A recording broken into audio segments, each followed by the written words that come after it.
All right, so I'm here with Philadelphia Eagles cheerleader and registered nurse Gabriela Bren. How are you doing today? I am doing well. How are I'm you? doing well. So let's just get to know you a little bit. What makes Gabriella Gabriella? Right. I went to Widener University. I graduated with my Bachelor's of Science in Nursing. And for the past 6 years, I have been working in trauma. It's a huge passion of mine. I love the fast paced, energetic side of it. But on the side of working as a nurse, I also work as a Philadelphia Eagles cheerleader. I have been doing that for the past 4 years. And I was lucky enough to be in Arizona these past couple weeks at the Super Bowl. That's super exciting. So you said that you are a nurse and a cheerleader. So sort of break down what a normal day for you is like while you're nursing during the season. Sure. I work the typical 3 12-hour shifts a week. I do rotate, so they could be either day shifts or night shifts. So if I'm working a day shift, let's say, I'll start the morning at 4 a.m. I always make it to the gym prior to my 12-hour shift. Gotta, stay healthy and fit. I do my 12-hour shift, and depending what day of the week it is, I might have rehearsal after that for the cheerleaders, or I could have appearances late at night where we're going to various different places to meet with fans. So sometimes my days can be pretty long, but I love every single second of it. That's awesome. So we originally heard about your situation being a nurse and a cheerleader back when the COVID-19 pandemic hit. Back in early 2020. So what was that like trying to balance such a disastrous event that impacted so many nurses while also not knowing if you were going to cheerlead that year? And then what did it turn into when you were told that you had to come back for the football season? Yeah, so I mean, wow, 2020, it feels like it was just yesterday, doesn't it? But when you say 2020, it's like, wow. Um, it was a very stressful time. I mean, you can imagine when we didn't really understand what was going on with the virus initially at the beginning. It was super scary, not just for me, but for my family. A lot of my family members aren't the healthiest. So I was super concerned about all that kind of stuff and just the not knowing, really. With everything kind of being shut down, the Eagles still wanted us to participate as much as we could with the platform that we had. So that did involve me doing a lot of different videos about staying safe with along with COVID and doing different interviews about my perspective of what COVID was like. So it was really nice that the Eagles were able to integrate real life situations that were happening for everyone within the organization. But when we finally were able to say we're allowed back on that field, it was amazing. Like you didn't realize how much you missed it until you took those first steps back out there. That it was something that like I was like, wow, this is something that I've been missing for such a long time. That's awesome. So you said something along the lines of that the Eagles would like you use you to like do outreach videos and stuff. Did they specifically do those videos because they knew you were a registered nurse and involved with the pandemic? Yes, the Eagles. We do have a lot of various different occupations on the team. I am the only registered nurse currently, but we all have different full-time jobs. We have a physical therapist, we have teachers, we have kids in school. We all have different ways that we contribute to the team. But yes, they did know that I was a registered nurse when I did make the team. So they knew coming into it that it was going to maybe be a little difficult for me with time management and stuff, but I've been able to pull it off for the last couple years. So they're really proud of me and they're happy that I can contribute what I can. And you also said that you were in the Super Bowl for the Eagles this year, which must have been super exciting. Oh, it was Is incredible. there was there like something that you had to go through to make sure that the hospital you were working at like knew that you were going to be out for a long time, and like did you have to stay behind for a little bit to do your shift and then go out later, or how did that work out? I am super grateful for the people that I work with in the hospital, my coworkers, my manager, all the staff, because one, they're one of my biggest supporters. They love hearing about game days when I come back to work and things like that and things that I get to do. But they help me make it really easy schedule wise. Like they're willing to work with me. They're willing to help me out. I actually had such a gut feeling that we were going to the Super Bowl way back in like October or November that I reached out to my manager and I asked her to have those weeks off ahead of time because I just almost kind of knew like that's where we were heading.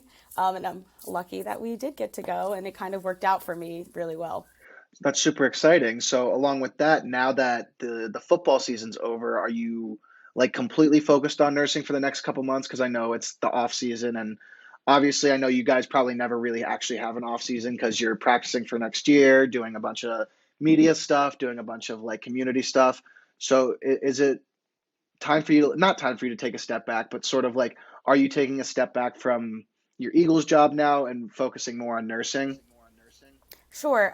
So, like you said, we kind of really never kind of get a break. We do still do various events and go to different charities when the off season comes, but it's just not as busy. I will say we still do things from time to time, but it definitely feels more of a break, as you would say.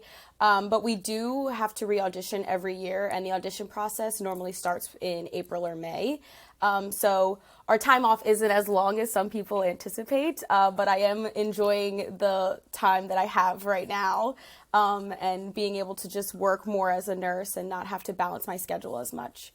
Awesome. So more on the nursing side, what made you want to become like a nurse? Like, was there like a specific story or was there any like thing that you remember from when you were younger that just made you zero in on, I want to do this. This is what I want to do when I grow up. Yeah, absolutely. So I was in high school and I was kind of one of those normal kids that weren't really sure what they wanted to do when they graduated. And unfortunately, my father was diagnosed with prostate cancer while I was in high school. I would go with him to his radiation treatments and different doctor's appointments that he would have. And just meeting all the people and seeing how much of an impact the nurses had on his health, on his care, on his outlook on the situation, it kind of just lit this light bulb in my head. And I was like, I should do this. I feel like I could do this for people and be that positive light that they were for him. So that's kind of what really convinced me that nursing was the right path for me. And you said that you're an ICU nurse right now, trauma center. Is that what you wanted to do, or was that something that you just started to do, and you want to work towards something else? Like, what's your end goal for like nursing? Like, what is your dream nursing job, sort of? Trauma was always my first love. Well, actually, you know what? That's a lie because I was in school and I thought I wanted to be a pediatric nurse. But then when I started doing clinicals and things like that, I was like, oh, this might not be my vibe. But I started working as a nursing assistant while I was in school, a float nursing assistant. So I kind of went to all the units, kind of just to get a feel for what everything was like. And trauma, I was just like, there's no question. Like, this is the environment I want to be in. I love the critical thinking aspect.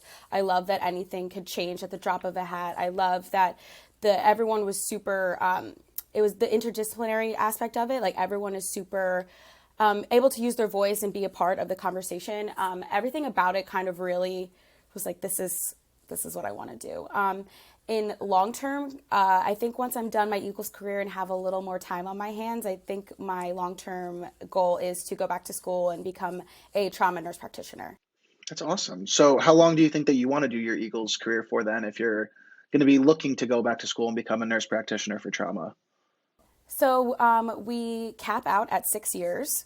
So I am on my fourth. So if I do make it to 6 years, it's almost, I mean, think about it, I'm already halfway done. It's crazy.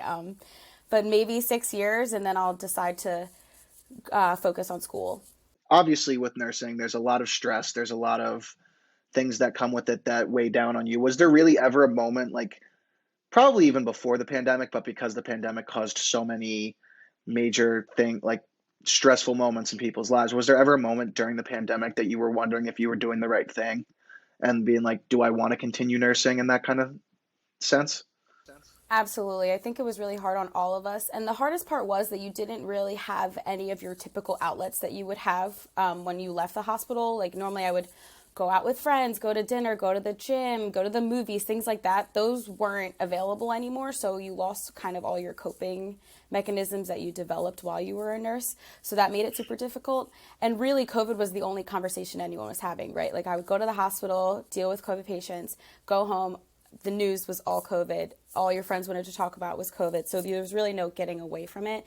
So my mental health was pretty down during COVID. Something that I found that really helped me, running, one, because at least that's something you could do outside in the fresh air. So I really got into running. But two, I actually started journaling a lot.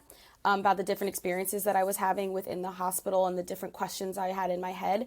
And getting all of those negative thoughts out really opened my mind to have more positive thoughts again, the way I was before. Because if you meet anyone that I know, they'll tell you I'm the most positive, bubbly, energetic person you'll ever meet.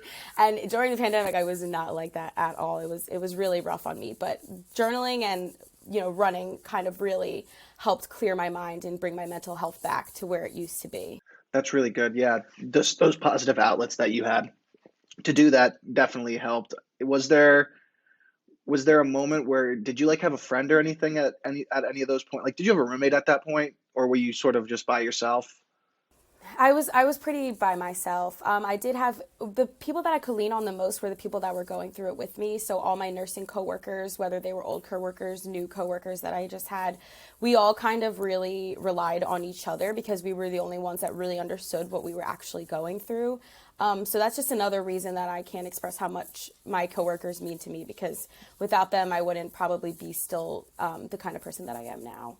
Yeah, that's really good that you're in an environment where you feel happy and able to talk to your coworkers about that thing. And Yeah. it's a testament to the hospital you work in too. So banking off of the hospital side of it, do you have like a dream hospital that you would want to work in at one point? Like, I know you're at Penn Medicine right now, correct? Yes. Yeah, and that's a very good hospital. Was there one that you sort of have your eye on at some point, or do you just like Penn so much that you would stay there? So it's kind of full circle for me because my dad did receive his treatments there. So it was kind of like me giving back to an organization that gave to me. So it was always my dream to work there. And the trauma center that I work in is level one.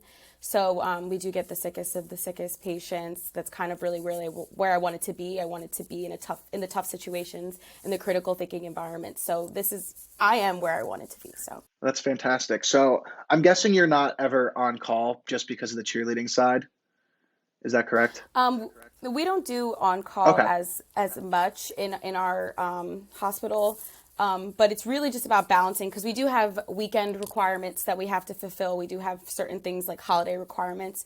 So if for say like next year if the Eagles have a game on Christmas and it's actually my holiday to work, like how do I balance that and figure that out? Those kinds of things are a little difficult. But I will say I've gotten so good at it. When the schedule for the football season comes out in April, I'm sitting here like mapping out every single thing to February to make sure that I have it all figured out. I don't have to think about it later. Well, that's actually really smart. I'm like, take initiative. Yeah. So I think what I'm going to sort of wrap up with is if someone else wants to be in the situation that you're in where they weren't sure of what they wanted to do, they found this passion in nursing, but obviously you found a passion in something else. There's a lot of people now that are only going to focus on the nursing side of it or the cheerleading side because they want to make sure that they're not completely overwhelmed. Is there something that you would give as advice to, like, nursing students now or cheerleaders coming up that don't just want to be a cheerleader but feel like they're obligated to choose one or the other because of just how time consuming it is? Absolutely. I mean, I'm a huge advocate, and you can do whatever you want to do. I try to stress that to people as much as possible. At the beginning of my nursing career, I thought that nursing was all I could do because I was a nurse for 2 years prior to joining the Philadelphia Eagles. So I did have that mindset as well, but I knew that I missed dancing and I knew that I missed that sort of outlet that I had and I needed to get it back. And, what better way to do it for my favorite sports team ever? So it's kind of a win-win there. But my biggest advice is if you can manage your time and stay on top of things as best as possible, it's not as stressful as you think it is.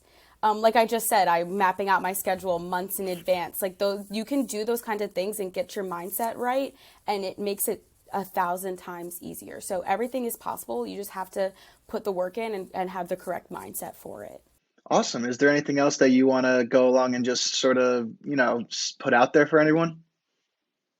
Yeah, I think that it's really cool that I get to share my story that I am a nurse and a cheerleader because, nurses, we are smart, we are driven people, but we can be whatever we want to be. Same thing with cheerleaders. I feel like there's a little bit of a stereotype when it comes to cheerleaders, that people think, we're just pretty faces and we dance on the sideline and that's all we really do. But I love that the Eagles organization really allows us to show all the sides of us, and really allows to show how we all are smart, we all have jobs, we all are driven in all these different ways. So I like to just put out there that you can really be whatever you want to be. That's a really great message. I'm glad you ended with that. So, thank you, Gabriella. This was awesome. I had a great time interviewing you. It went very well on my end. I hope it went very well on your end too. Oh, yes, this was awesome. Thank you so much.